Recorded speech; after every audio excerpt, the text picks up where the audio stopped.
यो राष्ट्रका ऐतिहासिक स्तम्भहरू ढडेर खरानी भइसके, तर आज फेरि केही मानिसहरू यो खरानीलाई कोट्याएर यो देशमा फेरि द्वन्द्वको बीजारोपण गर्ने दिशातर्फ गइरहनु भएको छ। यसलाई रोक्नुपर्छ। एउटा कुरा के विद्रोह भन्ने कुरा के एकदमै चाहिँ ओइल प्लान्ट भएर एउटा चाहिँ मार्गमा हिँड्ने कुरा हो?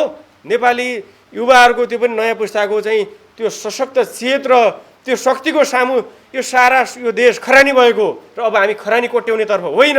यो त भइ नै सक्यो। हाम्रा थुप्रै साथीहरू मृत्युवरण भइसके। अहिले 2200-2300 मान्छेहरू अङ्गभङ्ग अवस्थामा हुनुहुन्छ। यो राष्ट्रका ऐतिहासिक स्तम्भहरू ढडेर खरानी भइसके, तर आज फेरि केही मानिसहरू यो खरानीलाई कोट्याएर यो देशमा फेरि द्वन्द्वको बीजारोपण गर्ने दिशातर्फ गइरहनु भएको छ। यसलाई रोक्नुपर्छ। एउटा कुरा यो विद्रोहलाई आत्मसात गर्नु पर्यो। यसलाई तपाईँ सबैले चाहिँ अब दोषारोपण गर्ने हो भने यसलाई स्वीकारेर अगाडि बढ्नु बाहेक यो राष्ट्रसँग विकल्प छैन। एक दोस्रो कुरा अहिले बनेको सरकार, चाहे चाहिँ रामचन्द्र पौडेलको कुरा होस् चाहे सुशीला कार्कीको कुरा होस्, यो हाम्रो सरकार हुँदै होइन। दोस्रो गरी यो सरकारलाई विस्थापित गर्नु पर्यो। त्यसको लागि फेरि हामी सङ्घर्षमा उत्रिनुपर्छ। र तेस्रो कुरा, अब यो राष्ट्रका चाहिँ सबै राजनीतिक दलहरूलाई पनि केही आरोप छैन।